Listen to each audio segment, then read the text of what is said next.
안녕하세요. 별인의 이야기입니다.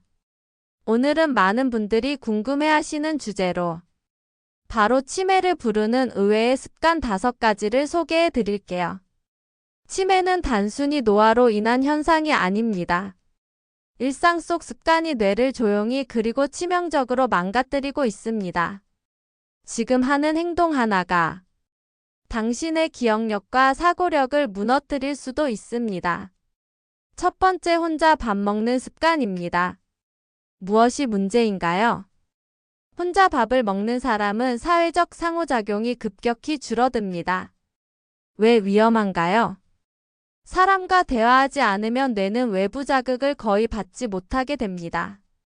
말하는 기능, 감정 공감 능력, 기억력 등 전반적인 인지 능력이 떨어지기 시작하죠.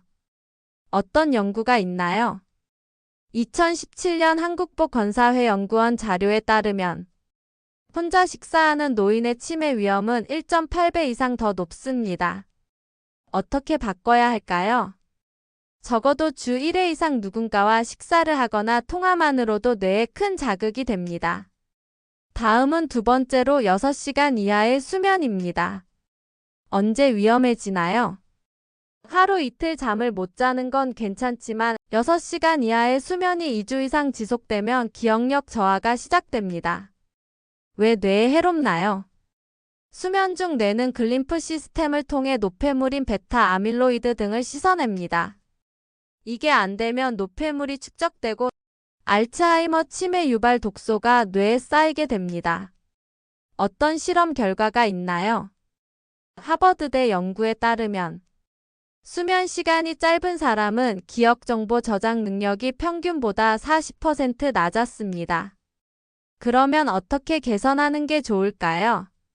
수면 루틴 중에서 취침 기상 시간 고정, 그리고 전자기기 사용 줄이기, 따뜻한 차 섭취 등을 통해 숙면 유도 환경부터 만들어야 합니다. 다음은 세 번째, 정제된 당분 섭취를 줄여야 합니다. 무엇이 문제인가요? 빵, 과자, 설탕, 커피 등은 혈당을 급격하게 올렸다가 떨어뜨리는 식품입니다. 이 과정에서 뇌에 에너지를 불안정하게 공급하게 됩니다. 왜 치매와 연결되나요? 고혈당 상태가 반복되면 뇌세포의 인슐린 수용체가 저항성을 가지게 되고 이로 인해 뇌세포가 제대로 작동하지 않게 되며 결국 당뇨병성 치매로 이어질 가능성이 높아집니다. 실제 사례가 있나요? 미국 메이오 클리닉에 따르면 설탕을 자주 먹는 고령자일수록 인지 능력 저하 속도가 빠르다는 데이터가 있습니다. 어떻게 줄일까요?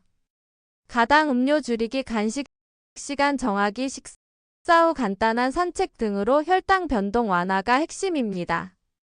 4. 멀티태스킹, 한 번에 여러 가지 처리. 무엇이 문제인가요? 스마트폰 보면서 TV 시청, 음악 들으며 채팅하기 등은 주의력을 분산시키고 뇌 회로를 과부하 상태로 만듭니다. 왜 기억력을 떨어뜨리나요? 뇌는 본래 한 번에 하나의 작업에 집중할 때 효율이 높습니다. 멀티태스킹은 정보를 짧게만 기억하고 장기 기억으로 전환하지 못하게 합니다. 어떤 실험이 있나요? 스탠퍼드 대학 실험에서 멀티태스킹을 자주 하는 사람은 기억력 테스트에서 단일 작업자보다 50% 이상 낮은 성적을 보였습니다. 해결법은 한 가지 작업에 집중하는 훈련과 디지털 디톡스 시간 확보가 필요합니다. 5번째, 물을 거의 마시지 않는 경우입니다. 왜 사소해 보이지만 중요한가요? 뇌의 75%는 물로 구성되어 있고 수분 부족은 뇌세포 수축, 전기 신호 저하, 기억력 저하로 이어집니다. 언제부터 위험할까요? 2시간 이상 수분 섭취가 없으면 집중력 20% 이상, 단기 기억력 30% 이상 저하됩니다. 실제 사례는 고령자 중 하루 1리터 미만으로 물을 마시는 그룹은 치매 진행 속도가 1.7배 빠르다는 국내 임상 자료도 있습니다. 어떻게 실천할까요? 스마트폰 알람, 식사 전후 1컵, 자기 전 반컵 등으로 물 마시기 루틴화가 가장 중요합니다. 우리는 단순히 늙어서 기억력이 떨어지는 게 아닙니다. 습관 때문에 뇌가 조용히 망가지고 있는 것일 수도 있습니다. 오늘 소개한 습관 중 하나라도 해당된다면 지금이 바꿀 수 있는 마지막 기회일 수 있습니다. 이 영상이 당신의 삶에 도움이 되셨다면 구독, 좋아요는 다음 영상 제작에 큰 힘이 됩니다. 당신의 뇌를 지키는 습관, 지금부터 하나씩 시작해 보세요. 감사합니다.